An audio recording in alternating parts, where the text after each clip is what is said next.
السلام عليكم ورحمة الله وبركاته. إن الحمد لله نحمده ونستعينه ونستغفره ونعوذ بالله من شرور أنفسنا ومن سيئات أعمالنا. من يهده الله فلا مضل له ومن يضلله فلا هادي له. وأشهد أن لا إله إلا الله وحده لا شريك له وأشهد أن محمدا عبده ورسوله. يا أيها الذين آمنوا اتقوا الله حق تقاته ولا تموتن إلا وأنتم مسلمون. يا أيها الناس اتقوا ربكم الذي خلقكم من نفس واحدة وخلق منها زوجها وبث منهما رجالا كثيرا ونساء واتقوا الله الذي تساءلون به والأرحام إن الله كان عليكم رقيبا. يا أيها الذين آمنوا اتقوا الله وقولوا قولا سديدا يصلح لكم أعمالكم ويغفر لكم ذنوبكم ومن يطع الله ورسوله فقد فاز فوزا عظيما. أما بعد فإن خير الكلام كلام الله وخير الهدي هدي محمد صلى الله عليه وسلم وشر الأمور محدثاتها وكل محدثة بدعة وكل بدعة ضلالة وكل ضلالة في النار. أعوذ بالله من الشيطان الرجيم. بسم الله الرحمن الرحيم. إن الذين يبايعونك إنما يبايعون الله يد الله فوق أيديهم فمن نكث فإنما ينكث على نفسه ومن أوفى بما عاهد عليه الله فسيؤتيه أجرا عظيما. মহান আল্লাহ সমস্ত প্রশংসা, যে আল্লাহ আমাদেরকে সৃষ্টি করেছেন এবং আমাদেরকে সঠিক পথ দেখানোর জন্য প্রিয় নবী মুহাম্মদ রাসূলুল্লাহ সাল্লাল্লাহু আলাইহি সাল্লামকে রাসূল করে প্রেরণ করেছেন। সেই আল্লাহরই সমস্ত প্রশংসা, যিনি আমাদের জন্য সঠিক পথকে স্পষ্ট করে দিয়েছেন এবং সতর্ক করেছেন নতুন নতুন পথ থেকে, নতুন নতুন মতবাদ থেকে, নতুন নতুন বিষয় থেকে। সেই আল্লাহরই যাবতীয় প্রশংসা, যিনি দিনকে পূর্ণাঙ্গতা দান করেছেন, কমপ্লিট করে দিয়েছেন। দরুদ ও সালাম নাযিল হোক আমাদের প্রিয় নবী মুহাম্মদ রাসূলুল্লাহ সাল্লাল্লাহু আলাইহি সাল্লামের উপর, যিনি দিনকে এমনভাবে পূর্ণাঙ্গতা দান করে পূর্ণভাবে মানব জাতি পর্যন্ত পৌঁছে দিয়ে বিদায় নিয়েছেন, যে সেই দিন বা সেই ধর্মের চিত্র এত সুন্দর ছিল যেমন দিন রাত্রের তুলনায়। নবী করিম সাল্লাল্লাহু আলাইহি সাল্লাম একটি হাদিসে বলেছেন, লাইলুহা কানাহারিহা, এবং এত স্পষ্ট করেছেন যে সেই দিন, যেই দিন ইসলাম আল্লাহ নাযিল করেছেন, এত স্পষ্ট যে সেই দিনের, সেই ধর্মের রাতও দিনের মতো, মানে সবকিছু স্পষ্ট। লা ইয়াযিগু আনহা ইল্লা হালিক, যে ব্যক্তি ধ্বংসে পতিত সেই পথভ্রষ্ট হতে পারে। এইভাবে স্পষ্ট করে দিয়েছেন আল্লাহ রাব্বুল আলামিন দিনকে। এই দিন স্পষ্ট হওয়ার পরেও কেউ যদি পথভ্রষ্ট হয় তাহলে সে হতভাগা, সেই ব্যক্তি হালেক, ধ্বংসে পতিত। আজকে আলোচনা করব একটি বিষয় নিয়ে, যে বিষয়টি নিয়ে আমাদের দেশে এক শ্রেণীর ওলামারা অপব্যাখ্যা করে তাদের যে নতুন নব আবিষ্কৃত বিদআত, সেই বিদআতগুলিকে ধর্মের নামে তারা চালু করার জন্য প্রয়াস চালায়। আর সেই বিষয়টি হচ্ছে বায়আত। এই বায়আতের কথা কোরআনে কারিমে রয়েছে, এই বায়আতের কথা নবী করিম সাল্লাল্লাহু আলাইহি ওয়াসাল্লামের হাদিসে রয়েছে। এই বায়আত কয়েক প্রকারের রয়েছে, যেগুলি সুন্নত মোতাবেক। আর বাকি প্রচলিত যেসব বায়আত আমাদের দেশে রয়েছে, সেসব বায়আতগুলি যে বিদআত, কোরআন এবং সুন্নাহ হাদিসে এর কোনো প্রমাণ নেই, এ সম্পর্কে আজকে শুনতে পাবেন ইনশাআল্লাহ। প্রথম দেখা যায় যে বায়আতের অর্থ কি। বায়আত শব্দটি বা ইয়া আইন এই ধাতু দিয়ে তৈরি, বাই থেকে।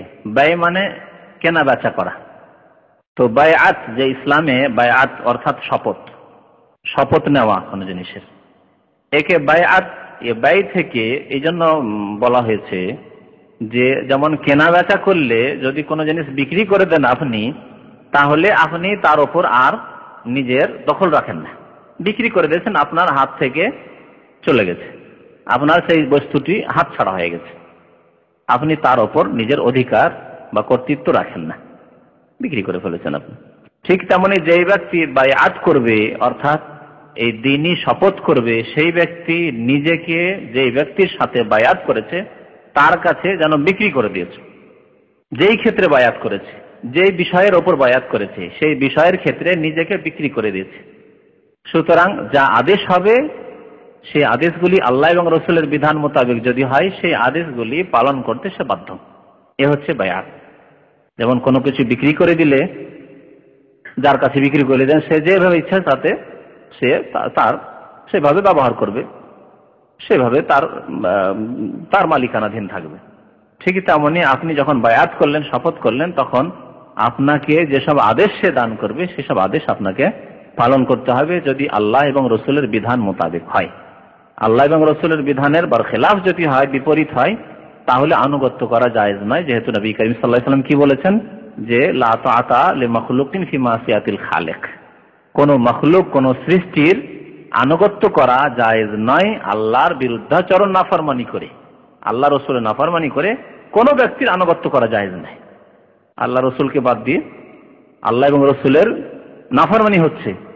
আর কোন বড় ব্যক্তি, আপনার নেতা হোক, আপনার বাবা হোক, আপনার মা হোক, আপনার মুরব্বী হোক, আপনার এমনকি আলেম হোক, এমনকি আপনার ইমাম হোক, আনুগত্য করা জায়েজ নয়। লা তাআতা লিমাখলুক, কোন মখলুক, তারা মখলুক, কোন সৃষ্টির কথা মানা জায়েজ নয় আল্লাহ এবং রসুলের নাফরমানি করে। নবী করিম সাল্লাল্লাহু আলাইহি ওয়াসাল্লামের স্পষ্ট হাদিস। এছাড়া অনেক হাদিস রয়েছে এই ক্ষেত্রে। ইন্নামাত তাআতু ফিল মারুফ, শুধু নেকির কাজে আনুগত্য রয়েছে, গুনাহর কাজে কোনো আনুগত্য নেই কারণ। তো এই বায়াতের কথা কোরআনে কারিমে রয়েছে। সূরা ফাতহে আল্লাহ রাব্বুল আলামিন বায়াতের কথা 2 জায়গায় উল্লেখ করেছেন, আর সূরা মুমতাহানাতে এই বায়াতের কথা অর্থাৎ শপথের কথা রয়েছে। মহান আল্লাহ ইরশাদ করেছেন সূরা ফাতহ আয়াত নম্বর 10-এ, ইন্নাল্লাযীনা ইউবাইউনাকা ইন্নামা ইউবাইউনাল্লাহ, হে নবী, তোমার সাথে যারা বায়াত করে তারা তোমার সাথে বায়াত করে না। সত্যিকার অর্থে তাদের বায়াত কার সাথে হয়? শপথ, ইন্নামা ইউবাইউনাল্লাহ, তারা মহান আল্লাহর সাথে বায়াত করে। যেহেতু রাসূলুল্লাহ সাল্লাল্লাহু আলাইহি ওয়াসাল্লাম যা কিছু বলছেন, কার কথা? আল্লাহর কথা।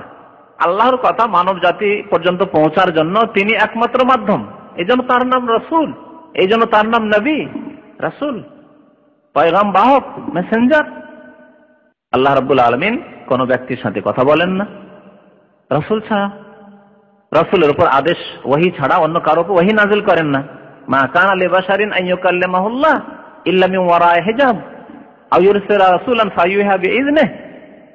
আল্লাহ কোন ব্যক্তির সাথে সরাসরি কথোপকথন করবেন না, হয় পর্দার আড়াল থেকে অথবা রাসূল পাঠিয়ে। তো রাসূলের মাধ্যমে আল্লাহ রাব্বুল আলামিন মানব জাতিকে দ্বীন দিয়েছেন এবং সঠিক পথ প্রদর্শন করেছেন।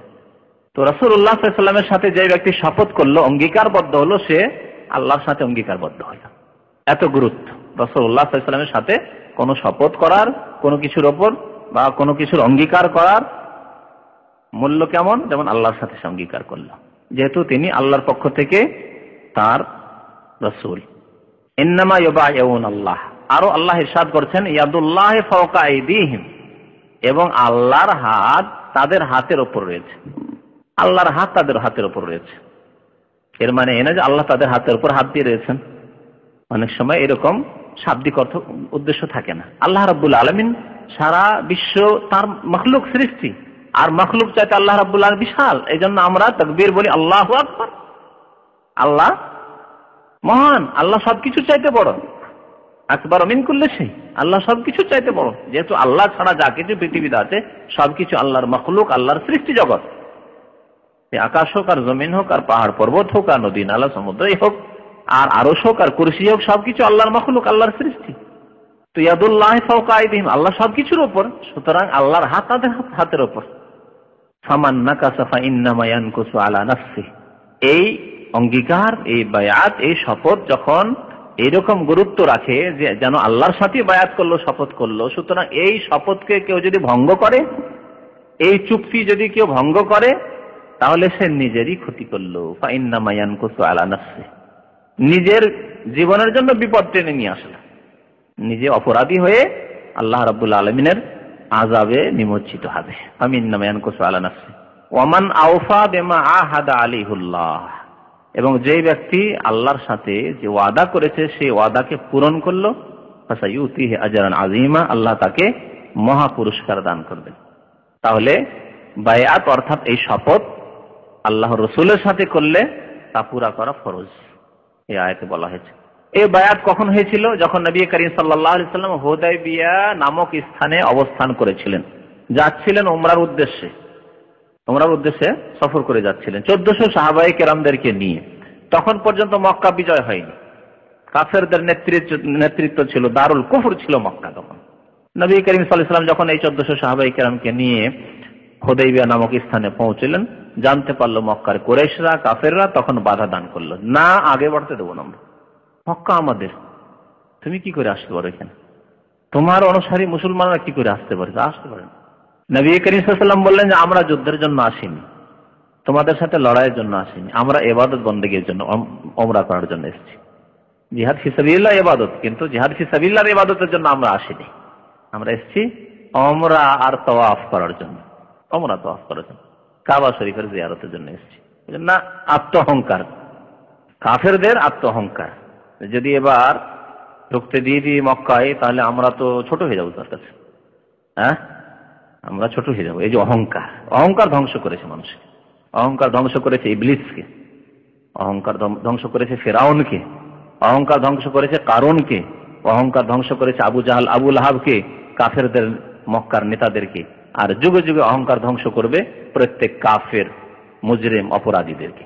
নবী করিম সাল্লাল্লাহু আলাইহি ওয়াসাল্লাম যখন বাধাপ্রাপ্ত হলেন, তখন একজন প্রতিনিধি করে হযরত উসমান রাদিয়াল্লাহু তাআলা আনহুকে পাঠিয়ে দিলেন, হযরত উসমান যাক গিয়ে কথা বলে আসুক মক্কার নেতাদের সাথে, যে আমরা আসলে উমরা করার জন্য এসেছি, আমাদেরকে যেতে দাও। তিনি মক্কায় প্রবেশ করলেন। তারপরে হঠাৎ করে খবর আসলো নবী করিম সাল্লাল্লাহু আলাইহি ওয়াসাল্লামের কাছে যে হযরত উসমানকে ধরে তারা বেঁধে রেখে হত্যা করে দিয়েছেন। হত্যার খবর চলে আসলো। খবরটি ছিল মিথ্যা, বেঁধে রাখা বা ধরে রাখা এতটুকু সত্য ছিল খবর। তারা অপমানজনক আচরণ করেছিল মক্কার মুশরিকরা হযরত উসমান রাদিয়াল্লাহু তাআলা আনহুর সাথে, কিন্তু হত্যার খবরটি ছিল মিথ্যা খবর। নবী সাল্লাল্লাহু আলাইহি ওয়াসাল্লাম যখন খবর পেলেন যে হযরত উসমান দূত, আমাদের দূতকে হত্যা করে দেওয়া হলো, এবং ইসলামে এই শিক্ষা দিয়েছে যে দূত যে কোনো বার্তা নিয়ে যাক না কেন, যে কোনো সংবাদ নিয়ে যাক না কেন, দুই দেশের যুদ্ধ চলছে, দূত যাচ্ছে সংবাদ নিয়ে, দূতের উপর হস্তক্ষেপ করা, দূতকে অপমান করা হারাম। চরম শত্রু, আপনার মুসলিমদের চরম শত্রু একটি দল, আর তাদের দূত এসছে মুসলিমদের সাথে কথা বলতে, না, দূতের উপর হস্তক্ষেপ করা হারাম। এই শিক্ষা ইসলামে দিয়েছে। নবী করিম সাল্লাল্লাহু আলাইহি ওয়াসাল্লাম বলে এরা তো গাদ্দারি করলো, বিশ্বাসঘাতকতা করলো, দূতের উপর হস্তক্ষেপ করা, দূতের উপর জুলম অত্যাচার করা জায়েজ নয়। সে দূত গিয়েছে, সংবাদ নিয়ে গেছে। সুতরাং তোমরা আমার সাথে শপথ করো যে হযরত উসমান রাদিয়াল্লাহু তাআলা আনহুর প্রতিশোধ যতক্ষণ না নেব আমরা মদিনা ফিরে যাব না। প্রতিশোধ নেব মক্কার মুশরিকদের কাছ থেকে হযরত উসমানকে হত্যার, যদি তারা হত্যা করে থাকে, যে সংবাদ পৌঁছেছে। বায়াত শপথ হয়ে গেল। পরে খবর আসলো যে না, হযরত উসমানকে তারা ছেড়ে দিয়েছে, ধরে রেখেছিল, ঘরে বন্ধ করে রেখেছিল, তারা ছেড়ে দিয়েছে, অপমান করেছে কিন্তু হত্যা করেনি। যাই হোক, এই শপথ নিয়েছিলেন নবী করিম সাল্লাল্লাহু আলাইহি সাল্লাম 1400 সাহাবায়ে কেরামদের থেকে। এই বায়াতের উপর আল্লাহ এত সন্তুষ্ট হয়েছিলেন যে যেহেতু অন্যায়ের প্রতিবাদের জন্য এবং জুলমের প্রতিশোধ নেওয়ার জন্য এই বায়াত করা হয়েছিল, আর জিহাদ ফি সাবিলিল্লাহর জন্য আল্লাহর রাস্তায় বায়াত করা হয়েছিল যে কাফেররা জুলম করেছে তার প্রতিশোধ নেওয়া হবে। সুতরাং আল্লাহ রাব্বুল আলামিন সন্তুষ্ট হয়ে এই বায়াত সম্পর্কে বলছেন যে যারা এই বায়াত করলো নবীর সাথে, ইন্নামা ইউবাইউনাল্লাহ, তারা আল্লাহর সাথেই স্বয়ং যেন বায়াত করলো, শপথ করলো। এবং এই বায়াত শুধু তাই নাই, আরো একটি আয়াতে এই সূরাতুল ফাতহির আল্লাহ বলছেন যে লাকাদ রাদিয়াল্লাহু আনিল মুমিনিনা ইয ইউবাইউনাকা তাহতাশ শাজারা। সেই মুমিন 1400 সাহাবায়ে কেরামদের উপর আল্লাহ রাজি হয়ে গেছেন, সন্তুষ্ট হয়ে গেছেন, যখন তারা শপথ করেছিল ইয ইউবাইউনাকা, হে নবী তোমার সাথে তাহতাশ শাজারা, গাছের তলায়। গাছের তলায় নবী করিম সাল্লাল্লাহু আলাইহি ওয়াসাল্লাম অবস্থান করেছিলেন, সাহাবায়ে কেরাম একে একে এসে সবাই শপথ করেছিলেন যে ইয়া রাসূলুল্লাহ, আমরা অতক্ষণ পর্যন্ত ফিরে যাব না এখান থেকে যতক্ষণ পর্যন্ত হযরত উসমানের রক্তের প্রতিশোধ না নিয়ে নেব। লাকাদ রাদিয়াল্লাহ, আল্লাহ রাজি হয়ে গেছেন ওই মুমিন 1400 সাহাবায়ে কেরামদের, রাজি হয়ে গেছেন মানে জান্নাতি না? তাহলে আল্লাহ এই আয়াতে 1400 সাহাবায়ে কেরামদেরকে সুসংবাদ দিয়েছেন জান্নাতের। এই জন্য এই শপথের নাম, এই বায়াতের নাম হচ্ছে বায়াতে রিদওয়ান। হাদিসে রয়েছে এই বায়াতের নাম কি? বায়াতুর রিদওয়ান। রিদওয়ান মানে সন্তুষ্টি, আল্লাহর সন্তুষ্টির বায়াত। এমন বায়াত, এমন শপথ নিয়েছিলেন রাসূলুল্লাহ সাল্লাল্লাহু আলাইহি ওয়াসাল্লাম মুমিনদের থেকে যে বায়াতের উপর আল্লাহ সন্তুষ্ট হয়ে গেছিলেন সাহাবায়ে কেরামদের উপর। তাই আল্লাহ রাব্বুল আলামিন এই আয়াতে বলছেন 18 নম্বর আয়াত, লাকাদ রাদিয়াল্লাহু আনিল মুমিনিন, আল্লাহ ওই মুমিনদের উপর রাজি হয়ে গেছেন ইয ইউবাইউনাকা তাহতাশ শাজারা, যখন তারা হে নবী তোমার সাথে বয়াত করছিল গাছের তলায়। ফাআলেমা মাফি কুলুবিহিম, এবং তাদের অন্তর সম্পর্কে আল্লাহ ওয়াকিফ হাল হয়েছেন, অবগত হয়েছেন। আল্লাহ মানুষের অন্তরে যদি ইখলাস দেখেন, আল্লাহ যদি মানুষের অন্তরে নিষ্ঠা দেখেন, সততা দেখেন, তো আল্লাহ তৌফিক দেন। প্রত্যেক মানুষকে এই জন্য অন্তরকে সুন্দর করতে হবে, পরিষ্কার করতে হবে। অন্তরে যদি আপনার আল্লাহর দিকে চাহিদা থাকে, আল্লাহ সন্তুষ্টি অর্জনের কামনা থাকে, তাহলে আল্লাহ তৌফিক দেবেন। এই জন্য একজন মানুষ ফজর নামাজে কাকে আল্লাহ তৌফিক দেবেন? যার অন্তরে চাহিদা আছে যে আমি ফজরে যাব মসজিদে নামাজ পড়তে, আন্তরিকতা আছে, আল্লাহ তৌফিক দেবেন তাকে। আল্লাহ কাকে তাহাজ্জুদ পড়ার তৌফিক দেবেন? যার অন্তরে এই চাহিদা আছে যে আমি তাহাজ্জুদও পড়বো, সততা আছে। যার অন্তরে যত সততা থাকবে আল্লাহ তাকে তত বেশি তৌফিক দেবেন। অন্তর আল্লাহ পরীক্ষা করেন। এই জন্য নবী করিম সাল্লাল্লাহু আলাইহি ওয়াসাল্লামের একটি হাদিস রয়েছে, ইন্নাল্লাহ লা ইয়ানজুরু ইলা সুওয়ারিকুম ওয়ালা ইলা আজসাদিকুম। আল্লাহ তোমাদের আকার আকৃতি দেখেন না, যে এই লোকটি বড় লম্বা, দেখতে বেশি সুন্দর, নাক নকশা সুন্দর, ফর্সা ইত্যাদি, ওসব দেখেন না। হ্যাঁ, ওয়ালা ইলা আজসাদিকুম, দেহ দেখেন না যে এই লোকটি বেশ স্বাস্থ্যবান ইত্যাদি ইত্যাদি, ওসব দেখেন না। ওয়ালাকিন ইয়ানজুরু ইলা কুলুবিকুম ওয়া আমালিকুম, আল্লাহ তোমাদের অন্তর দেখেন। আর কি দেখেন? আমল দেখেন, শুধু অন্তর নয়। তাহলে যেমন আমাদের দেশের বিধর্মীরা, যারা নাস্তিক অথবা আধা নাস্তিক, মানে যারা ওই ধর্ম নিরপেক্ষ বা নাস্তিক, এরা কি বলে? বেনামাজি। এরা কি বলে? ধর্ম অন্তরে, নামাজ পড়বে না তো, ধর্ম তো অন্তরে, আমার অন্তর ঠিক, নামাজ পড়ে অন্তরে কালিমা রাখে, আমার অন্তর সাফ, যথেষ্ট নাই। মিথ্যা কথা, মিথ্যুক মিথ্যুক মিথ্যুক। আল্লাহ রাসূল কি বলছেন? যদি অন্তর সাফ থাকে তাহলে কি হবে? ওয়া আমালিকুম, আমলও প্রমাণ করবে।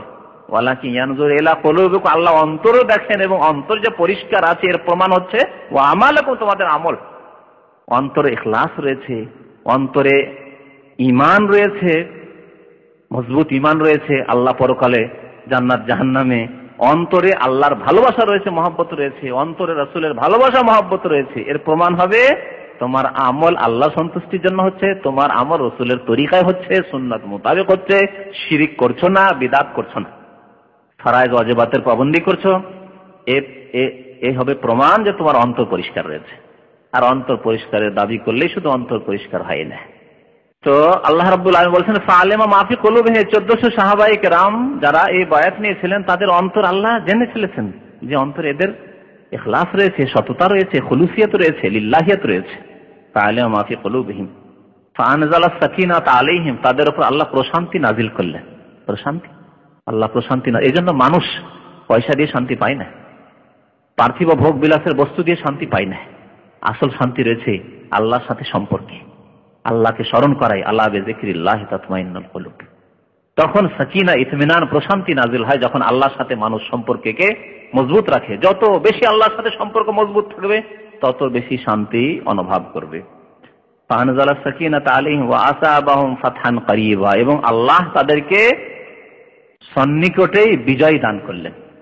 এই হুদাইবিয়ার সন্ধিতে মনে হচ্ছে যে বাহ্যিক আমাদের লস হয়ে গেল, সারেন্ডার হয়ে যেতে হইল, কাফেররা যা কিছু বললো সেসব শর্ত মেনে নিতে হইল, ফিরে যেতে হইল তাদের কথায়। কিন্তু এই ঘটনা কখন ঘটলো? নবী সাল্লাল্লাহু আলাইহি ওয়াসাল্লাম হিজরতের 6ষ্ঠ হিজরিতে। আর 7মের পরে 8ম হিজরিতে কি হয়ে গেল? ওয়া আসাবাহুম ফাতহান করিব, মক্কা বিজয় হয়ে গেল। এবং দলে দলে মুসলমান হওয়ার কাফেররা সুযোগ পেল, যেহেতু অবাধে তারা আসা যাওয়া করতে লাগলো মদিনা এই চুক্তির ভিত্তিতে। ওয়া আসাবাহুম ফাতহান করিবা। তো এই বায়াত সম্পর্কে আয়াতগুলিতে বলা হয়েছে। তাহলে ইসলামে বায়াত রয়েছে, কিন্তু কেমন বায়াত রয়েছে পরে বলছি ইনশাআল্লাহ। বায়াত রয়েছে, কিন্তু যেইভাবে বায়াত রয়েছে, যেই ধরনের বায়াত রয়েছে, যেই রকমের বায়াত রয়েছে, সেই রকমের বায়াত হইতে হবে। তাছাড়া নতুন কোন বায়াত, যে বায়াত আল্লাহ রাসূলের জামানায় ছিল না, নবী করিম সাল্লাল্লাহু আলাইহি ওয়াসাল্লাম সাহাবায়ে কেরামদের জামানায় ছিল না, খোলাফায়ে রাশিদিনদের জামানায় ছিল না, এমনকি আইম্মা আরবা, ইমাম আবু হানিফা রাহমাতুল্লাহি আলাইহি, ইমাম শাফিঈ রাহমাতুল্লাহি আলাইহি, ইমাম আহমদ, ইমাম মালিক রাহমাতুল্লাহি আলাইহিম আজমাইন, তাদের যুগে ছিল না। সেই বায়াত চলবে না। ভালো করে জেনে নিতে হবে যে কোন বায়াত ইসলামে আছে আর কোন বায়াত নেই। আরো বলেছেন সূরা মুমতাহানায় একটি বায়াত সম্পর্কে আয়াত রয়েছে, ইয়া আইয়ুহান নাবিয়্যু ইযা জাআকাল মুমিনাতু ইউবায়িনাকা আলা আল্লা ইউশরিকনা বিল্লাহি শাইআন ওয়া লা ইয়াসরিকনা ওয়া লা ইয়াজনিনা ওয়া লা ইয়াকতুলনা আওলাদাহুন্না ওয়া লা ইয়াতিনা বিবুহতানি ইয়াফতারিনাহু বাইনা আইদিহিন্না ওয়া আরজুলিহিন্না ওয়া লা ইয়াসিনাকা ফি মা'রুফিন ফাবায়িহুন্না ওয়াস্তাগফির লাহুন্নাল্লাহ।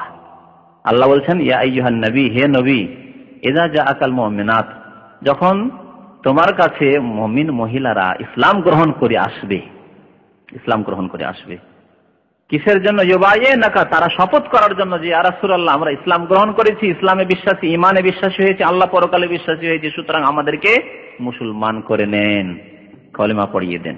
ইউবাইয়িনাকা, বায়াত করার জন্য, শপথ করার জন্য আসবে মহিলারা, আলা, এই কথার উপর যে আল্লাহ ইউশরিকনা বিল্লাহি শাইআ, আল্লাহর সাথে কোনো কিছুকে শরীক করবে না।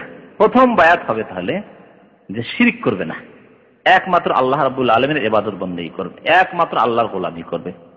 আলা আল্লাহ ইউশরিকনা বিল্লাহি শাইআ ওয়ালা ইয়াসরিকনা, চুরি করবে না। যদি চুরি করা বদ স্বভাব থাকে জাহিলিয়াতের যুগে, কুফরি শিরকের যুগে, হিন্দু খ্রিস্টান ইহুদি হওয়ার যুগে, না, চুরিও করবে না। ওয়ালা ইয়াসরিকনা ওয়ালা ইয়াজনিনা, জিনা ব্যভিচার করবে না যদি কুফরির অবস্থায়, যদি ওই জিনার পাপের অভ্যাস থেকে থাকে বা করে থাকে, ইসলামে আসার পরে ওয়ালা ইয়াজনিনা, জিনা ব্যভিচারও লিপ্ত হবে না।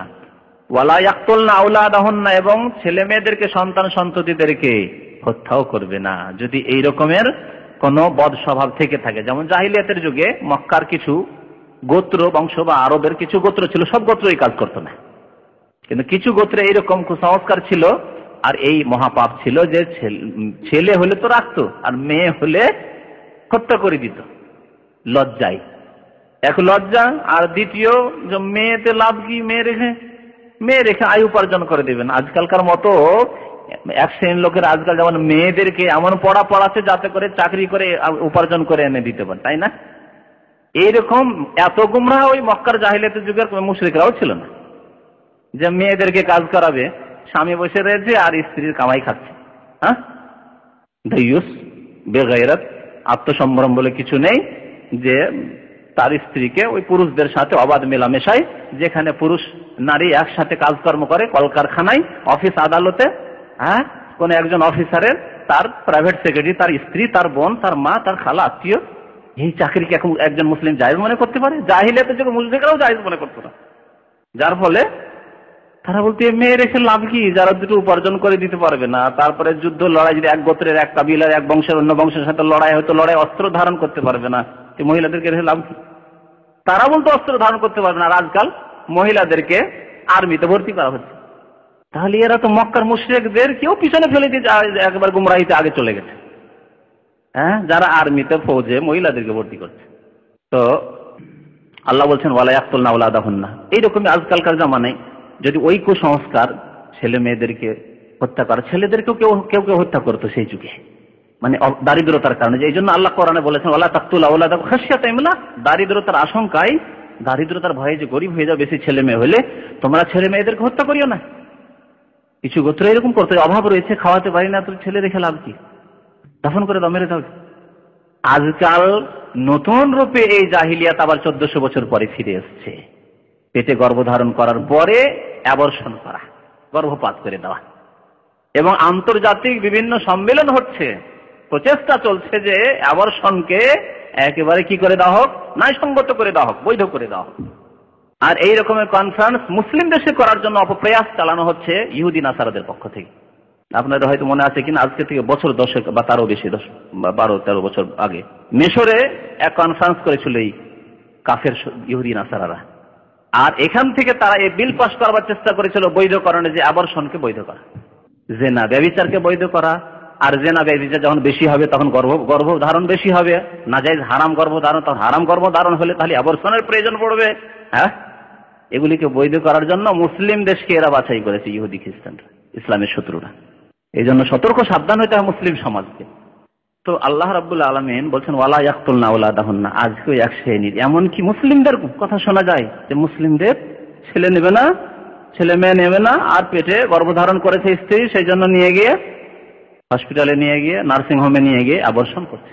এটিও ছেলে মেয়ে হত্যা করার শামিল, যে কাবিরা গুনাহ ওয়ালা ইয়াকতুলনা আওলাদাহুন্না। সেই দিন কাল কিয়ামতে ওই নিঃসাব শিশুকে আল্লাহ রাব্বুল আলামিন জিজ্ঞেস করবেন বিআইয়ি যামবিন কুতিলাত, তোমাকে কেন হত্যা করা হয়েছিল, কেন হত্যা করেছিল তোমার বাবা মা? জবাব দিতে পারবে, বলে আল্লাহ আমি তো কিছু জানি না, আমি তো কিছুই জানি না, মায়ের পেট থেকে আমাকে আবর্ষণ করা হয়েছে, পৃথিবীতে আসতে দেয়নি আমার বাবা মা, তাদেরকে জিজ্ঞেস করো। জাহান্নামে চলে যাবে এই জালেমরা, যারা এই আবর্ষণ করে, গর্ভপাত করে। তো আল্লাহ রাব্বুল বলছেন ওয়ালা ইয়াকতুলনা আওলাদাহুন্না, তাহলে শপথে নবী করিম সাল্লাল্লাহু আলাইহি সাল্লামকে আল্লাহ বলছেন এইগুলির ক্ষেত্রে শপথ নেবে। ওয়ালা ইয়াতিনা বিবহতানি ইয়াফতারিনাহু বাইনা আইদিহিন্না ওয়া আরজুলিহিন্না, এবং এমন কোন মিথ্যা কথা বলবে অথচ জিনা করে সে সন্তান নিয়েছে। বিবাহিতা মহিলা সন্তান এসছে হয়তো ব্যভিচার করে, আর বলছে যে এই সন্তান কার? স্বামীর। বিবাহিতা হলে পর্দার আড়ালে রয়েছে, যা কিছু জিনা ব্যভিচার হচ্ছে লুকায়িত, কারো টের পাওয়ার কোনো ক্ষমতাও নেই, অন্যের হারাম বাচ্চা নিয়ে স্বামীর বাচ্চা, যেহেতু স্বামীর ছাতা রয়েছে মাথার উপর। আল্লাহ বলছেন ওয়ালা ইয়াতিনা বিবহতানি ইয়াফতারিনাহু বাইনা আইদিহিন্না ওয়া আরজুলিহিন্না, এই মিথ্যা গড়ে নিয়ে ব্যভিচার করে আর মিথ্যা কথা বলা যে হচ্ছে স্বামীর ছেলে বা স্বামীর মেয়ে, স্বামীর সাথে সহবাসের মাধ্যমে সে ছেলে বা মেয়ে এসছে, এইরকম কাজ যাতে করে মহিলারা না করে, এর জন্য শপথ। ওয়ালা ইয়াসিনাকা ফি মারুফ, এবং ভালো কাজে হে নবী তোমার যেন বিরুদ্ধাচার নাফরমানি না করে। যে কোনো ভালো কাজে নবী করিম সাল্লাল্লাহু আলাইহি সাল্লামের হাদিস হবে বা আদেশ হবে, আল্লাহ রসুলের আদেশ নিষেধ হবে, তা পালন করবে। ফাবায়াহুন্না, এসব কথার উপর যদি কোনো মহিলা ইসলাম গ্রহণ করে শপথ করতে চায় তাহলে তার সাথে শপথ নিয়ে নাও। আল্লাহ বলছে ফাবায়াহুন্না, বায়াত নাও। ওয়াস্তাগফির লাহুন্নাল্লাহ, এবং আল্লাহর কাছে এদের জন্য তুমি মার্জনা কামনা করো, ক্ষমা চাও।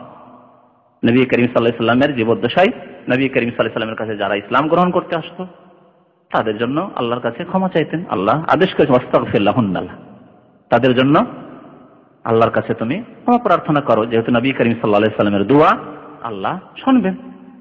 ইন্নাল্লাহা গাফুরুর রাহিম, নিশ্চয় আল্লাহ রাব্বুল আলামিন মার্জনাকারী এবং দয়াবান।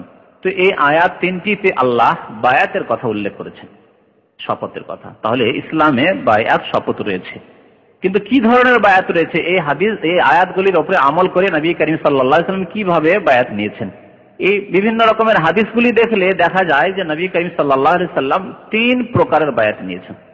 তিন প্রকারের বায়াত নিয়েছেন নবী করিম সাল্লাল্লাহু আলাইহি ওয়াসাল্লাম। প্রথম প্রকারের বায়াত হচ্ছে যে বায়াতের কথা নবী করিম সাল্লাল্লাহু আলাইহি ওয়াসাল্লাম এই বায়াত নেননি, যেহেতু নবী করিম আল্লাহর রাসূল ছিলেন, তারপরে বিষয় উল্লেখ করেছেন। এই বায়াত হচ্ছে ইসলামিক রাষ্ট্রনেতা যিনি হবেন তার হাতে হাত দিয়ে শপথ করে বায়াত করা, অঙ্গীকারবদ্ধ হওয়া যে তিনি আল্লাহ এবং রসুলের কথা যতক্ষণ বলবেন, আল্লাহ এবং রসুলের বিধান যতক্ষণ প্রতিষ্ঠিত করবেন ততক্ষণ তার আনুগত্য করব। আল্লাহ এবং রসুলের বিরুদ্ধাচরণ যদি করেন তাহলে সেই ক্ষেত্রে আনুগত্য নেই। এই ক্ষেত্রে আনুগত্য করতে হবে, অর্থাৎ ইসলামিক রাষ্ট্র নেতার কথা শুনতে হবে, যাকে আরবি ভাষায় নবী সাল্লাল্লাহু আলাইহি ওয়াসাল্লামের হাদিসে বলে আসসাম ওয়া তা, শুনতে হবে এবং আনুগত্য করতে হবে। নেতার কথা শুনতে হবে, নেতা মানে ইসলামিক রাষ্ট্রের নেতা যার কাছে রয়েছে ক্ষমতা। এই ক্ষেত্রে বায়াত। এই ক্ষেত্রে এইরকম যেন আমাদের ধারণা না হয় যে কোনো সংগঠন রয়েছে আর সংগঠনের একজন নেতা রয়েছেন, সভাপতি রয়েছেন অথবা আমির জামাত রয়েছেন আর তার হাতে লোকেরা বায়াত নিচ্ছে, এগুলি নব আবিষ্কৃত বায়াত, এগুলি হচ্ছে নব আবিষ্কৃত বায়াত। এরকম বায়াত নেই। তাহলে ইসলামে বায়াত রয়েছে খলিফাতুল মুসলিমিনের বায়াত, যার হাতে ক্ষমতা রয়েছে, যার হাতে প্রশাসন রয়েছে এবং তিনি কোরআন এবং সুন্নাহর বাস্তবায়ন করেন, আল্লাহ এবং রাসূলের বিধান বাস্তবায়ন করেন। তাহলে যদি কারো হাতে ক্ষমতা থাকে কিন্তু সে কোরআন এবং সুন্নাহর বাস্তবায়ন করেন না, আল্লাহ এবং রাসূলের বিধানের বাস্তবায়ন করেন, তার বায়াত নেই, তার বায়াত নেই ইসলামে। যেমন আজকালকার অধিকাংশ মুসলিম দেশগুলির অবস্থা এরকম যে কোরআন সুন্নাহর বাস্তবায়ন নেই রাষ্ট্রীয় পর্যায়ে, তাহলে তাদের সাথে আর বায়াত কিসের করবেন? তারা আল্লাহ রাসূলের বিধানের জন্য আপনাকে আদেশ করবে না, করলে তাদের কাছে যে মানব রচিত বিধান রয়েছে, কোন দেশে পশ্চিম আইন চলছে আর কোন দেশে চলছে আপনার ওই রাশিয়ার আইন, কোন দেশে চায়নার আইন চলছে, তো সেই মানব রচিত বিধানের আনুগত্য না করা জায়েজ রয়েছে, আর না তার জন্য কোনো আনুগত্য রয়েছে, না তার জন্য কোনো বায়াত শপথ রয়েছে, নেই। তবে এইরকম যেগুলি সরকার যারা আল্লাহ রসুলের বিধান বাস্তবায়ন করে না, তারা যে বৈধ কাজে কোনো আদেশ করলে যাতে জাতির জন্য উপকার রয়েছে, অপকার নেই, জাতির স্বার্থে জাতির কল্যাণের সাথে কিছু কাজকর্ম করছে, সেই ক্ষেত্রে তাদের সাথে সহযোগিতা করতে হবে। রাস্তাঘাট তৈরি করছে, কলকারখানা তৈরি করছে, কিছু আইন, রাষ্ট্রীয় কিছু আইন রয়েছে, যেমন আপনার ট্রাফিক আইনগুলি রয়েছে, সেই আইনগুলি মেনে চলা ইত্যাদি ইত্যাদি যেসব আইন রয়েছে যেগুলি জায়েজের আওতাতে রয়েছে, আর নাজায়েজ যখনই হবে তখন না মানা যাবে না, যেহেতু মানব রচিত বিধান। তো খলিফাতুল মুসলিমিন, মুসলিমদের যিনি রাষ্ট্র নেতা হবেন এবং কোরআন সুন্নাহর বাস্তবায়ন করবেন রাষ্ট্রীয় পর্যায়ে, তাদের আনুগত্য করা ফরজ, তাদের আনুগত্য করা ফরজ। কতক্ষণ পর্যন্ত ফরজ? যদি 2-4টা পাপ দেখেন যে রাষ্ট্রনেতা কিছু পাপ করছে, তো পাপগুলির ক্ষেত্রে মানবেন না, কিন্তু বাকি ক্ষেত্রে মানবেন না, বিরুদ্ধাচরণ করবেন, হ্যাঁ, দেশদ্রোহিতা করবেন বা তার বিরুদ্ধে অস্ত্র ধারণ করবেন, জায়েজ আছে। 2-4টি পাপের কাজ করছে, কিছু পাপের কাজ করছে, কিন্তু রাষ্ট্রীয় পর্যায়ে তারা কোরআন সুন্নাহর বাস্তবায়ন করছে, ইসলামের বাস্তবায়ন করছে, তাহলে অতক্ষণ পর্যন্ত অস্ত্র ধারণ করা যাবে না বা তাদের বিরুদ্ধে বিদ্রোহ ঘোষণা করা যাবে না সেই রাষ্ট্রনেতার বিরুদ্ধে, যতক্ষণ পর্যন্ত আল্লাহ রাব্বুল আলামিনের এক গুরুত্বপূর্ণ ইবাদত নামাজ তারা কায়েম করলো। নবী সাল্লাল্লাহু আলাইহি ওয়াসাল্লাম এই হাদিসে বলেছেন। একটি হাদিসে বলেছেন, সাহাবারা জিজ্ঞেস করেন, ইয়া রাসূলুল্লাহ, যখন দেখবো যে আমাদের নেতারা পাপের কাজ করছে, আফালা নুনাবিযুহুম বিসসাইফ, তখন কি তরবারি ধারণ করব না হাতে তাদের বিরুদ্ধে, মানে বিদ্রোহ ঘোষণা করব না? নবী সাল্লাল্লাহু আলাইহি ওয়াসাল্লাম, লা মা সাল্লাউ, না, অতক্ষণ পর্যন্ত না, যতক্ষণ পর্যন্ত তারা নিজেরা নামাজ পড়বে এবং নামাজে বাস্তবায়ন নামাজ কায়েম করবে, যতক্ষণ তারা নামাজ কায়েম করবে। আর তারা যদি নামাজদ্রোহী হয় তাহলে তাদের কোনো আনুগত্য নেই। এই হাদিস আরো প্রমাণ করে যে শুধু কলেমা পড়া মুসলমান হওয়া যথেষ্ট নয়, রাষ্ট্রনেতাদেরকে নামাজি মুসলমান হইতে হবে। শুধু জাতিগত মুসলিম হওয়া যথেষ্ট নয়, জাতিগত মুসলিম অনেকে রয়েছে কিন্তু নামাজ নেই, নামাজ না থাকলে ইসলাম নেই। কলেমা তখনই কার্যকরী হবে যখন নামাজ থাকবে কলেমার সাথে, আর কলেমা ওয়াসার, একেবারে ওয়াসার যখন নামাজ নেই, তাই তো? নবী সাল্লাল্লাহু আলাইহি ওয়াসাল্লাম কথা বললেন না, যতক্ষণ তারা কলেমা পড়তে থাকবে ততক্ষণ পর্যন্ত আনুগত্য করবে, কথা বললেন কি? কেন বললেন না? যথেষ্ট নয়? তাহলে বোঝা যাচ্ছে যে নামাজ বিহীন কলেমা ওয়াসার, কোনো সার নেই তাতে, লা মা সাল্লাম। এর থেকে আরো অনেক কিছু বোঝা যায়। বোঝা যাচ্ছে যে নামাজ তাহলে সমস্ত আমল চাইতে গুরুত্বপূর্ণ। এই কথা নবী বলেননি যে হ্যাঁ, যখন দেখবে তারা সুদ খাচ্ছে, যখন দেখবে যে তারা বেশ্যাখানার লাইসেন্স দিচ্ছে, তখন তাদের বিরুদ্ধে বিদ্রোহ ঘোষণা করে দিবে, বললেন কি? না, বললেন না। মাশাআল্লাহ, যতক্ষণ নামাজ পড়েছে, আর নামাজ না পড়লে হ্যাঁ, তাহলে তাদেরকে রাখা যাবে না। এই জন্য মুসলিম নেতাদেরকে নামাজি হতে হবে। মুসলিম দেশের মুসলিম নেতাদেরকে আল্লাহকে ভয় করা উচিত এবং নামাজি হওয়া উচিত তাদেরকে।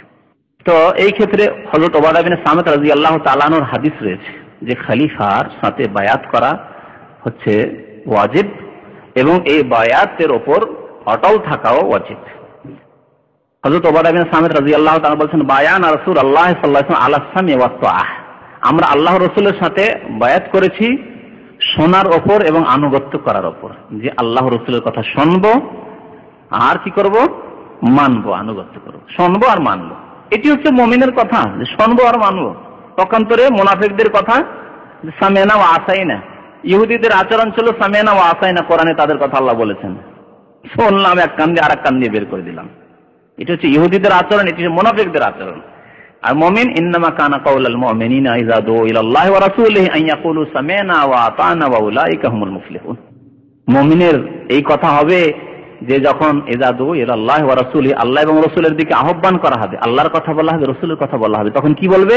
আন ইয়াকুলু সামি'না, বলবে শুনলাম, ওয়া আতা'না, মেনে নিলাম, ওয়া উলাইকা হুমুল মুফলিহুন, আর যাদের মধ্যে এই গুণ রয়েছে যে শুনলাম মানলাম, তারাই হচ্ছে কোন জাতি?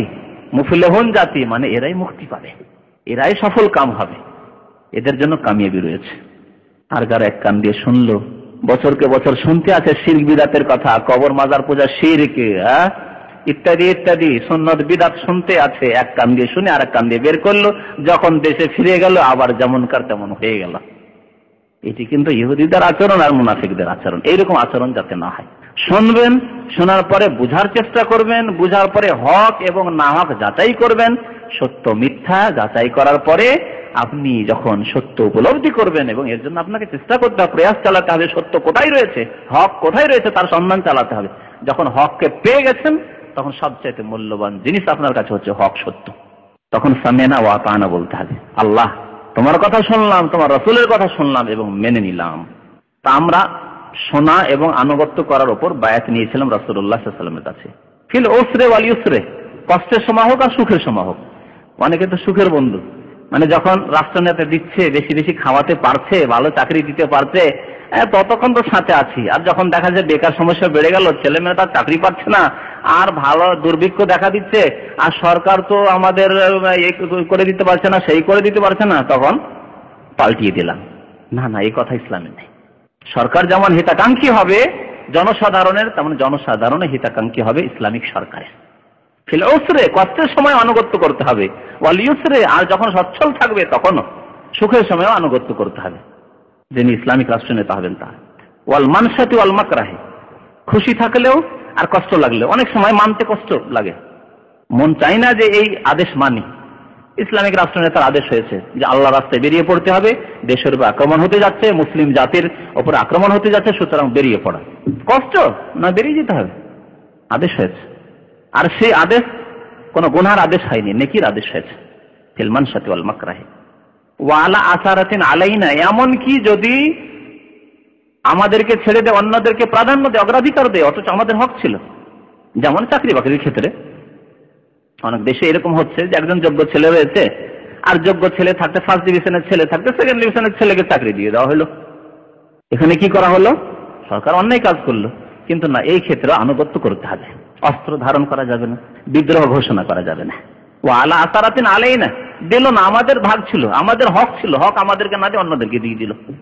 ওয়ালা আল্লাহ নুনাজিল আমরা আহলাহু, যাকে আল্লাহ নেতৃত্ব দিয়েছেন সেই নেতৃত্ব ছিনিয়ে নেব না, অর্থাৎ বিদ্রোহ ঘোষণা করব না। ওয়ালা আন নাকুলা বিল হক আইনামা কুন্না, যেখানে থাকি না কেন আমরা সত্য কথা বলবো। লা নাখাফু ফিল্লাহি লাউমাতা লাইম, এবং আল্লাহর সন্তুষ্টির ক্ষেত্রে কে তিরস্কার করবে, কে কি কথা বলছে, এসব আমরা চিন্তা করব না। আজকাল এক শ্রেণীর মানুষরা ইমান এত দুর্বল থাকে, সত্যকে জেনে নেওয়ার পরেও দেশে যাব, দেশে গেলে বলবে, কে বলবে ওয়াহাবি, কে বলবে যে তুমি নতুন ধর্ম নিয়ে এসছো, কে বলে ই কোন কথা বলছো, তোমার বাপ দাদা পূর্বপুরুষ সবাই পীরের মুরিদ হয়ে থাকলো, আর তুমি পীর ছেড়ে দিবে, পীর ছেড়ে দিয়ে কোথায় যাবে তুমি, পীর ছেড়ে দিলে তুমি গুমরাহ হয়ে মরবে, হ্যাঁ পথভ্রষ্ট হয়ে মরবে, ইত্যাদি ইত্যাদি, এসব কথাবার্তা, তুমি গুমরাহ হয়ে গেছো, এসব কথাবার্তা শুনবে না। সেজন্য যাক, যেদিকে বাতাস সেদিকে চলি। হ্যাঁ, যেদিকে বাতাস সেদিকে চলতে আরাম লাগে, কিন্তু মুক্তি পাওয়া যায় না সব সময়।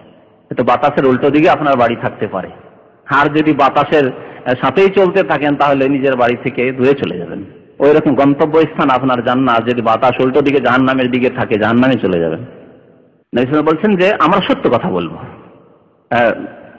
আইনামা কুন্না, নবী সাল্লাল্লাহু আলাইহি ওয়াসাল্লাম বায়াত নিয়েছেন সাহাবায়ে কেরামদের কাছে। উবাদা বিন সামিত বলছেন, লা নাখাফু ফিল্লাহি লাউমাতা লাইম, কে কে কি বলছে সেটা সম্পর্কে চিন্তা করব না বা ভয় করব না। আরেকটি হাদিসে রয়েছে, ওয়ালা আল্লাহ নুনাজিল আমরা আহলাহু ইল্লা আন তারাউ কুফরান বাওয়াহান ইনদাকুম মিনাল্লাহি ফিহি বুরহান, যাকে আল্লাহ নেতৃত্ব দিয়েছেন তার নেতৃত্ব ছিনিয়ে নেব না, নেতৃত্ব ছিনিয়ে নেব না। তবে কখন নেতৃত্ব ছিনিয়ে নেব, বিদ্রোহ ঘোষণা করব, ইল্লা আন তারাউ কুফরান বাওয়াহ, স্পষ্ট কুফরি যখন দেখব, স্পষ্ট কুফরি, স্পষ্ট কুফরি, নামাজকে অস্বীকার করে দাও, নামাজ কায়েম না করা, স্পষ্ট কুফরি ঘোষণা করে যদি কোন রাষ্ট্রনেতা যে না, যদি সম্মতির সাথে হয় তা হালাল, জেনাকে হালাল করে দিল, মদ হালাল, হালাল মনে করছে না, পারছি না আমরা, সেই জন্য হয়তো মদের লাইসেন্স দিয়ে রেখেছে, তাহলে ফাঁসে। কিন্তু যদি বলে না মদে আবার কি আছে, সব বাদ দাও, কোরআনের কথা, ইসলামের কথা, হাদিসের কথা, মদ হালাল আবার কি, তাহলে এটি হচ্ছে কুফরান বাওয়াহ, স্পষ্ট কুফরি।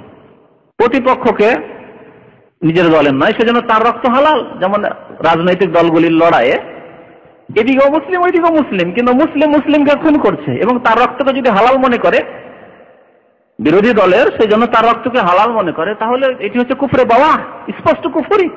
একজন মুমিনের রক্তকে হালাল মনে করা, হত্যা করাকে বৈধ মনে করা হচ্ছে কুফরি, বড় কুফরি। এইরকম কুফরি যদি দেখা যায় তাহলে তখন আনুগত্য করা যাবে না। ইল্লা আন তারাউ কুফরান বাওয়াহান ইনদাকুম মিনাল্লাহি বুরহান, এবং আল্লাহর পক্ষ থেকে তোমাদের কাছে স্পষ্ট দলিল প্রমাণ রয়েছে কোরআন এবং হাদিসে যে এই কাজটি করা হচ্ছে স্পষ্ট কুফরি। তাহলে এই হাদিস দ্বারা আমরা জানতে পারলাম যে যিনি রাষ্ট্রনেতা হবেন তার বায়াত হচ্ছে এক ধরনের বায়াত, যে বায়াতের কথা, যে শপথের কথা নবী করিম সাল্লাল্লাহু আলাইহি ওয়াসাল্লাম বলেছেন। আর একটি হাদিসে বলা হয়, যে হাদিসটা আমাদের পীরপন্থীরা বা পীরেরা পেশ করে, যে পীরের বায়াত না করলে জাহিলিয়াতের মরা মরবে। এই হাদিসের অপব্যাখ্যা করে, শুনুন এই হাদিস। আব্দুল্লাহ বিন উমর রাদিয়াল্লাহু তাআলা বলছেন, সামিআতু রাসূলুল্লাহ সাল্লাল্লাহু আলাইহি ওয়াসাল্লাম, আমি আল্লাহর রাসূলের কাছে শুনেছি, মান খালা ইয়াদান মিন তাআতিন, যে ব্যক্তি নিজের হাতকে বের করে নিল আনুগত্য থেকে, হাত দিয়েছিল আনুগত্য, যে ঠিক আছে আনুগত্য করব, তারপরে হাত টেনে নিল, লাকি আল্লাহ ইয়াউমাল কিয়ামাহ, সেই ব্যক্তি আল্লাহর সাথে সাক্ষাৎ করবে এমন অবস্থায় কিয়ামতের দিনে লা হুজ্জাতা লাহু, তার কাছে কোনো প্রমাণ থাকবে না। ওমান মাতা ওয়ালাইসা ফি উনুকিহি বাইআতুন, আর যে ব্যক্তি এমন অবস্থায় মারা গেল যে তার আনুগত্য বায়াত নেই, আনুগত্যের বায়াত করেনি, সে শপথ না করে মারা গেল, তারপরে মারা গেল, মাতা মিতাতান জাহিলিয়াতান, সেই ব্যক্তি জাহিলিয়াতের মরণ মরল, জাহিলিয়াতের অবস্থায়, অর্থাৎ যেমন কুফরির অবস্থায় মানুষ মরে ওই রকমই সে জাহিলিয়াতের যুগে যারা মরেছে ওই রকমের মরা মরল। এই হচ্ছে নবী সাল্লাল্লাহু আলাইহি ওয়াসাল্লামের হাদিস, সেই হাদিস মুসলিম শরীফের হাদিস। কিন্তু এই বায়াত কার সাথে? এই বায়াত হচ্ছে খলিফাতুল মুসলিমিন, রাষ্ট্রনেতার সাথে। খলিফা যখন নির্বাচিত হয়ে গেছেন, অধিকাংশ মুসলিমরা বা যোগ্য মুসলিমরা, যাদেরকে আল্লাহ যোগ্যতা দিয়েছেন, উলামায়ে কিরাম, দেশের নেক লোকেরা, সৎ লোকেরা, যদি তাদের সংখ্যা কম হোক না কেন, কিন্তু তারা নির্বাচিত করেছেন, সিলেকশন করেছেন যে অমুক ব্যক্তি দেশের যোগ্য, সুতরাং তাকে এই নেতৃত্ব দিতে হবে, খেলাফত দিতে হবে, রাষ্ট্রের মালিকানা তাকে দিতে হবে। তার সাথে তারা শপথ করলো। তখন প্রত্যেক মুসলিমের জন্য ফরজ আনুগত্য করা। যদি আনুগত্য না করে বা বায়াত না করে, শপথ না করে, তাহলে জাহিলিয়াতের অবস্থায় সে যেন মরল। এখানে পীরতন্ত্রের কোনো প্রশ্ন নেই, কারণ পীরতন্ত্র প্রথম কথা আল্লাহ রসুলের জামানায় ছিলই না, সাহাবা কেরামের জামানায় ছিলই না, তাবেঈনদের জামানায় ছিল না, তাবা তাবেঈনদের জামানায় ছিল না। চার ইমাম আবু হানিফার জামানায় ছিল কি পীরতন্ত্র? যদি থাকে তাহলে আপনি বলেন যে যাকে ইমাম আজম বলছেন সেই ইমাম কি মুরিদ হবেন না পীর হবেন? কোন দিকে যাবেন আপনি? সেই যুগে যদি পীরতন্ত্র থাকতো তাহলে ইমাম আবু হানিফাকে কি করবেন? পীর বানাবেন না মুরিদ বানাবেন? মুরিদ বানাতে পারছেন না, যেহেতু তিনি ইমাম আজম। ইমাম আজম আবার মুরিদ কি করে হইতে পারেন? তিনি পীর হবেন। তাহলে তিনি যদি পীর হন তো তার মুরিদরা বায়াত করেছে, এরকম একটি ঐতিহাসিক ঘটনা দেখাতে পারবেন না? কখনো দেখাতে পারবেন না। তাহলে বোঝা যাচ্ছে যে আবু হানিফা রাহমাতুল্লাহ আলাইহির যুগে পীরতন্ত্রের নামক এই যে পীরতন্ত্রের বিদআত ছিল না। এই নামের বিদআত, নতুন জিনিস যা অনুপ্রবেশ ঘটেছে ইসলামে, তা ছিল না। এইরকম ইমাম শাফিঈ, তার যুগের ইমাম আবু হানিফার যে বছর ইন্তেকাল হচ্ছে সেই বছর ইমাম শাফিঈর জন্ম হচ্ছে 150 হিজরিতে। তাহলে ইমাম শাফিঈর যুগে তিনি অদ্বিতীয় আলেম বলতে হবে। সারা পৃথিবীতে যদি নাও বলি তাহলে কমপক্ষে বলবো সেই দেশে, ইরাকে বা মিসরে, তিনি ইরাকে থেকে যান প্রথম দিকে, তারপরে মিসরে গেছেন, তাহলে সেই দেশের তিনি অদ্বিতীয় আলেম। তাহলে তিনি নিশ্চয়ই পীর হতেন। আর তার হাতে অসংখ্য মুরিদান বায়াত নিত, কেউ বায়াত নেয়নি। এই বায়াত না, ইমাম আবু হানিফার বায়াতের প্রমাণ আছে না, ইমাম শাফির বায়াতের কোনো প্রমাণ আছে না, ইমাম মালিক, ইমাম আহমদ তাদের বায়াতের প্রমাণ আছে। এমনকি মুহাদ্দিসিন ইমাম বুখারী, মুসলিম, আবু দাউদ, তিরমিজি, নাসাঈ, ইবনে মাজাহ, কোন মুহাদ্দিসের জীবনীতে এইরকম প্রমাণ নেই যে তিনি কোন জায়গায় বসলেন আর মুরিদানরা আসলো, জনসাধারণ আসলো আর সবাই বায়াত নিল। এই বিদআত ছিল না তাহলে আইম্মায়ে কেরামদের যুগে, পরবর্তীকালে শুরু হয়েছে। তাহলে নবী করিম সাল্লাল্লাহু আলাইহি ওয়াসাল্লাম যে এই বায়াতের কথা বলছেন, যে ব্যক্তি এই অবস্থায় মারা গেল, যে হাতকে টেনে নিল আর বায়াত করলো না, সেই ব্যক্তি জাহিলিয়াতের মরণ মরলো, সেই বায়াত তাহলে কোন বায়াত? খলিফাতুল মুসলিমিন। আবু বকর সিদ্দিক খলিফা হয়ে গেছেন, আর যদি 2-4 জন লোক বলে যে না আমরা মানছি না, তাহলে সে জাহিলিয়াতের মরা মরবে। হযরত ওমর খলিফা হয়ে গেছেন, তারপরে যদি কেউ বায়াত না করে তাহলে জাহিলিয়াতের মরা মরবে। হযরত ওসমান খলিফা হয়ে গেছেন, আর কেউ যদি বিদ্রোহ ঘোষণা করে, বায়াত না করে, যেমন যারা খুন করার জন্য এসেছিল, তাহলে তারা জাহিলিয়াতের মরণ মরবে তারা। এইভাবে হযরত আলী রাদিয়াল্লাহু তাআলা আনহু কথা বলতে পারেন। এইভাবে যে কোনো রাষ্ট্র নেতা যিনি কোরআন সুন্নাহর বাস্তবায়ন করবেন কিয়ামত পর্যন্ত, যখন যোগ্যতম লোকেরা দেশের তাকে নির্বাচন করে নিলেন যে তিনি আমাদের খলিফা হবেন, তিনি আমাদের রাষ্ট্রনেতা হবেন, তারপরে কেউ যদি হাত টেনে নেয়, বায়াত না করে, অথবা বায়াত করার পরে যদি বিশ্বাসঘাতকতা করে, গাদ্দারি করে, বিদ্রোহ ঘোষণা করে, স্পষ্ট কুফরি ছাড়া, তাহলে মাতা মিতাতান জাহিলিয়া, জাহিলিয়াতের মরণ হবে। এ তাহলে পীরতন্ত্রের এই বায়াত নয়। আর এই হাদিসটিকে বেশি বেশি করে পেশ করে এই পীরেরা, ভণ্ডরা অথবা পীরদের মুরিদরা, যে পীরের বায়াত না করলে, মুরিদ না হলে জাহিলিয়াতের মরণ মরতে হয়।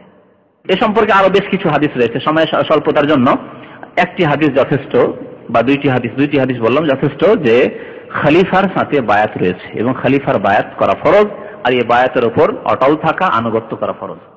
দ্বিতীয় বায়াত রয়েছে নবী করিম সাল্লাল্লাহু আলাইহি ওয়াসাল্লাম থেকে প্রমাণিত, তা হচ্ছে জিহাদ ফি সাবিলিল্লাহর জন্য বায়াত। যখন আল্লাহ রসুল ছিলেন তখন আল্লাহ রসুলের হাতে সাহাবায়ে কেরাম জিহাদের জন্য বায়াত করতেন।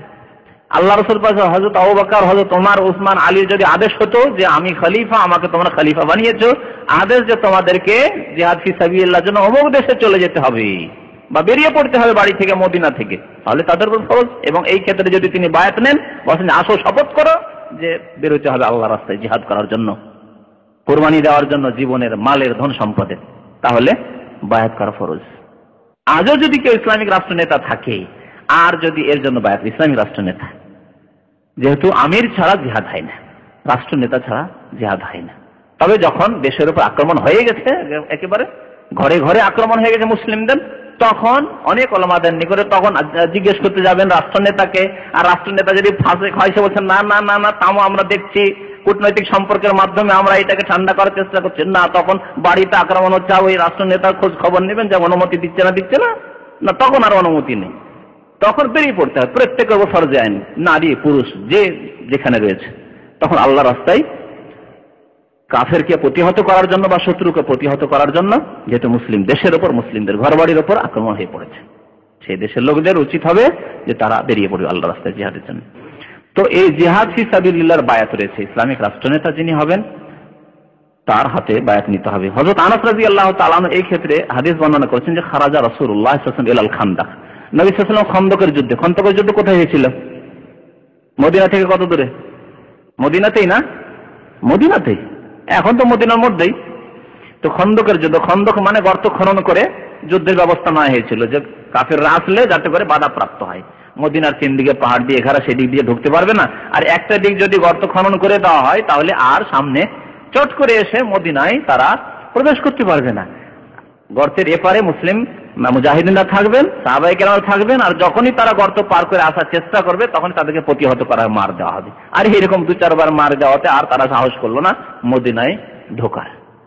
নবী করিম সাল্লাল্লাহু আলাইহি ওয়াসাল্লাম হযরত সালমান ফারসি পরামর্শ দিয়েছিলেন, তার পরামর্শ অত্যন্ত পছন্দ করেছিলেন এবং এই গর্ত খনন নিজে স্বয়ং অংশ নিয়েছিলেন, এই গর্ত খনন করায় সাহাবায়ে কেরামদের সাথে। এই ঘটনাটি সম্পর্কে হযরত আনাস রাদিয়াল্লাহু তাআলা বলছেন যে ফাইজাল মুহাজিরুন ওয়াল আনসার ইয়াহফিরুনা ফি গাদাতিন বারিদা, শীতকাল ছিল, অত্যন্ত ঠান্ডার সময়। আর শীতকালে মানুষের কাছে শীতের বস্ত্র নেই, ঠান্ডা লাগছে। এই সময় দিন রাত ধরে এই খন্দকের খনন চলছে, গর্ত খনন চলছে।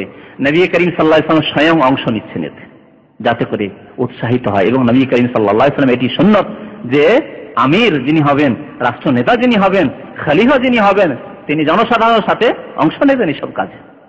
ফালাম ইয়াকুন লাহুম আবিদুন ইয়ামালুনা যালিকা লাহুম, তাদের এত দাস ছিল না, এত গোলাম ছিল না, চাকর নকর ছিল না যে যারা গর্ত খনন করে দিবে আর সাহাবায়ে কেরামের বাড়িতে বসে থাকবেন না। সাহাবায়ে কেরাম অংশ নিয়েছেন, নবী করিম সাল্লাল্লাহু আলাইহি ওয়াসাল্লাম তাতে অংশ নিয়েছেন। ফালাম্মা রাআ মা বিহিম মিনান নাসাব ওয়াল জু, এবং এতে অত্যন্ত ক্লান্ত পরিশ্রান্ত হয়ে পড়েছেন সাহাবায়ে কেরামরা গর্ত খনন করতে গিয়ে, আর অত্যন্ত ক্ষুধার্ত হয়েছেন। এমন ক্ষুধার্ত হয়েছিলেন যে নবী করিম সাল্লাল্লাহু আলাইহি ওয়াসাল্লাম পেটে পাথর বেঁধে, সাহাবায়ে কেরামরা কে 1টি 2টি 3টি করে পেটে পাথর বেঁধে, যাতে কোনো রকম দাঁড়িয়ে থাকা যায় আর কাজ করা যায়।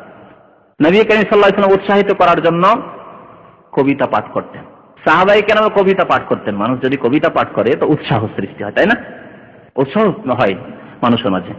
নবী সাল্লাল্লাহু আলাইহি ওয়াসাল্লাম এবং সাহাবারা বলতেন আল্লাহুম্মা ইন্নাল আইশা আইশুল আখিরা, ইন্নাল আইশা আইশুল আখিরা ফাগফিরিল আনসার ওয়াল মুহাজিরা। নবী সাল্লাল্লাহু আলাইহি ওয়াসাল্লাম বলতেন, হে আল্লাহ, আসল জীবন হচ্ছে পরকালের জীবন। ইন্নাল আইশা আইশুল আখিরা। অন্য রিওয়ায়াতে রয়েছে আল্লাহুম্মা লা আইশা ইল্লা আইশুল আখিরা, আসল জীবন হচ্ছে পরকালের জীবন। এই জীবন কোন জীবন হলো যে জীবনের 1 মিনিটের সময় জানা নেই, যে আরো 1 মিনিট সময় আছে কি নেই। আছে কি? আমার আপনার কতক্ষণ আর সময় আছে কেউ বলতে পারবেন? কেউ বলতে পারবেন না। অথচ এর জন্য কত মেহনত পরিশ্রম, টাকা পয়সা, এই সেই বাড়ি গাড়ি, কত কি করছি আমরা। আর পরকালের জীবন জানা রয়েছে, খালিদিনা ফিহা, সেখানে চিরকাল থাকতে পাবো। মরে গেলে সেখানে চিরকাল সুখময় স্থান যদি ঈমান এবং সৎ আমল থাকে। আর কুফরি অবস্থায় মরলে সেখানেও চিরকাল পাপিষ্ঠ জাহান্নামে থাকবে, খালিদিন, চিরকালের স্থান, হয় জান্নাত না হয় জাহান্নাম। নবী সাল্লাল্লাহু আলাইহি ওয়াসাল্লাম বলছেন কবিতে আল্লাহুম্মা লা আইশা ইল্লা আইশাল আখিরা, হে আল্লাহ, আসল জীবন হচ্ছে পরকালের জীবন। ফাগফিরিল আনসার ওয়াল মুহাজিরা, সুতরাং আল্লাহ আনসার এবং মুহাজিরিনদেরকে মার্জনা করে দাও।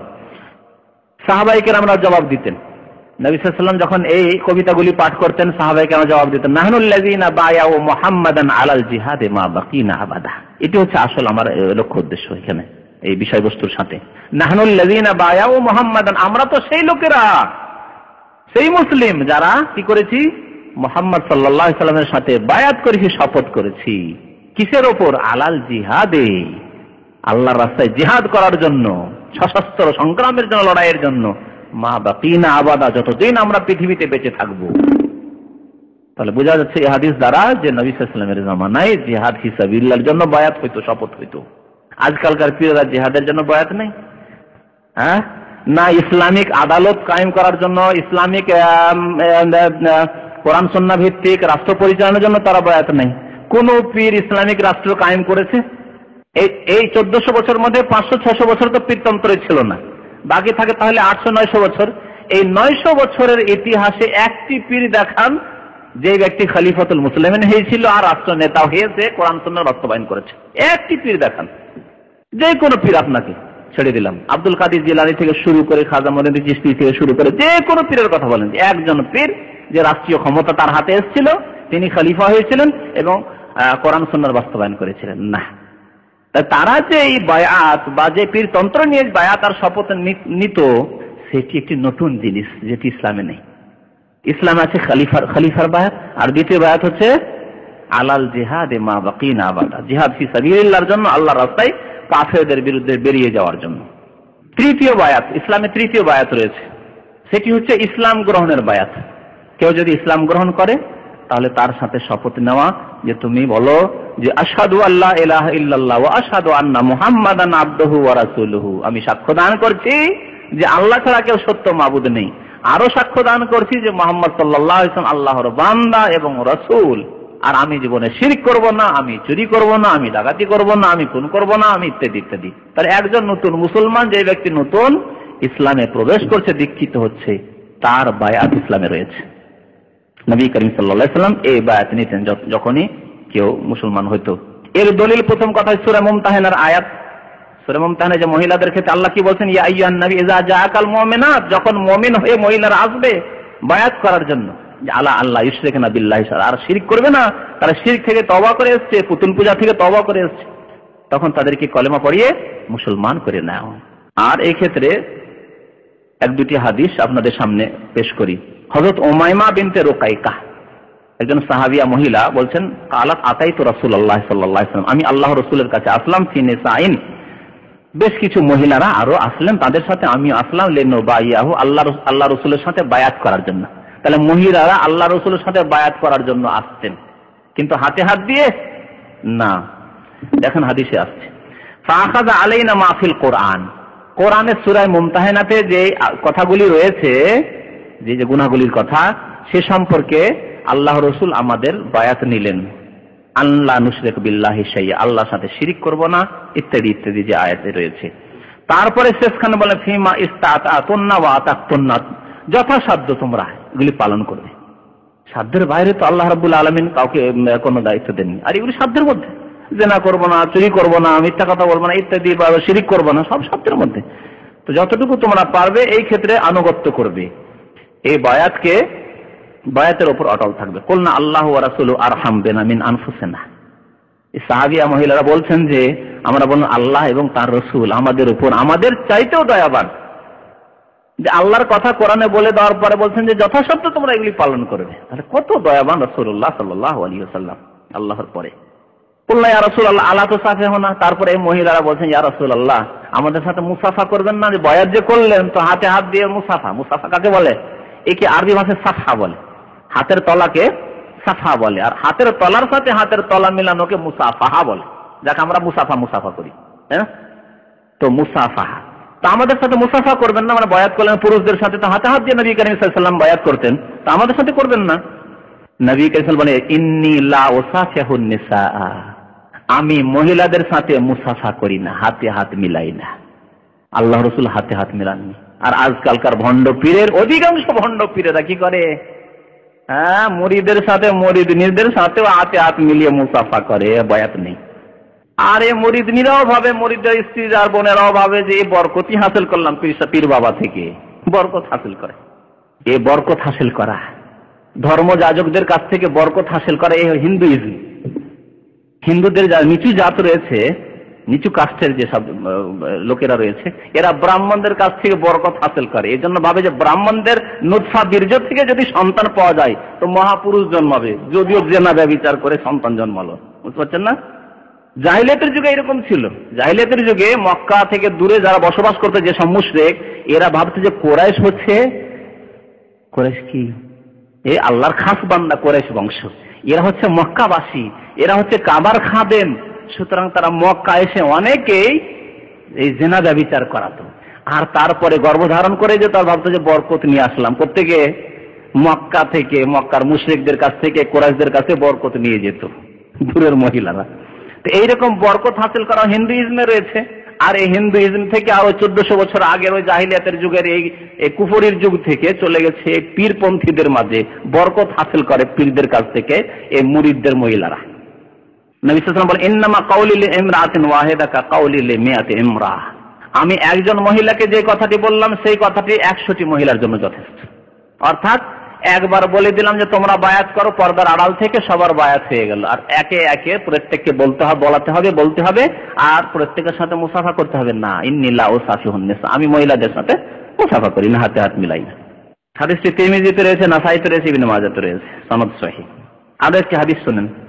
মুজাহিদ ইবনে মাসউদ বলছেন যে এত বিআখি আবি মাবাদ ইলা রাসূলিল্লাহ সাল্লাল্লাহু আলাইহি ওয়াসাল্লাম ফাতহ, মক্কা বিজয়ের পরে আমার ভাইকে নিয়ে আসলাম আল্লাহ রাসূলের কাছে। মানে সে আগেই মুসলমান হয়েছিল আর তার ভাই এখন নতুন করে মুসলমান হবে, তাই নিয়ে আসলো। ফাকুলতু ইয়া রাসূলুল্লাহ, হে আল্লাহ রাসূল, বায়াহু আলাল হিজরা, হে আল্লাহ রাসূল একে হিজরতের জন্য বায়াত নিয়ে নেন। মক্কা বিজয় হয়ে গেছে, ইয়া রাসূলুল্লাহ এই আজকে মুসলমান হচ্ছে, এর সাথে বায়াত নেন যে এই হিজরত করবে আর মক্কা থেকে মদিনা চলে যাবে, সে হিজরতের জন্য বায়াত নেন। নবী সাল্লাল্লাহু আলাইহি ওয়াসাল্লাম কাদ মাযাতিল হিজরা, আজকে থেকে হিজরত শেষ। যেহেতু ইসলামে হিজরত আছে, দারুল কুফর থেকে দারুল ইসলামে হিজরত। মক্কা যখন কাফেরদের অধীনে ছিল তখন মক্কা থেকে মদিনায় হিজরত করা ফরজ ছিল, আর আজকে দারুল ইসলাম হয়ে গেছে মক্কা বিজয়ের পরে। সুতরাং দারুল ইসলাম থেকে দারুল ইসলামে হিজরতের কোনো যুক্তি নেই, আর হিজরত করতে হবে না, হিজরত শেষ। আর একটি হাদিস বলেছেন লা হিজরাতা বাদাল ফাতহ, মক্কা বিজয়ের পর আর কোনো হিজরত নেই, মক্কা বিজয়ের পর আর মক্কা থেকে হিজরত নেই। তাহলে হিজরত শেষ হয়ে গেছে, কিসের বায়াত নেবেন তাহলে? নবী সাল্লাল্লাহু আলাইহি ওয়াসাল্লাম আলাল ইসলামে ওয়াল জিহাদে ওয়াল খাইর, ইসলামের বায়াত। স্পষ্ট তারা জানতে পারলেন যে ইসলাম গ্রহণ করলে কোন মুসলিম আপনার কাছে এসে ইসলাম গ্রহণ করছে বা কোনো আলেমের কাছে হাতে হাত দিয়ে শপথ নেবে, বায়াত নেবে, এই হাদিস সম্মত। আলাল ইসলাম, ইসলামের জন্য বায়াত রয়েছে, আলাল জিহাদে, জিহাদের জন্য বায়াত রয়েছে, ওয়াল খাইরে, আর নেকির কাজে, কল্যাণের কাজে বায়াত রয়েছে। আল্লাহ রাব্বুল আলামিন আমাদেরকে যেন সৎ হওয়ার তৌফিক দান করেন, আমাদেরকে মুত্তাকি পরেজগার আল্লাহ ভীরু হওয়ার যেন তৌফিক দান করেন। আমিন। সাল্লাল্লাহু আলা নবিয়িনা মুহাম্মদ ওয়া আলা আলিহি ওয়া সাহবিহি আজমাইন।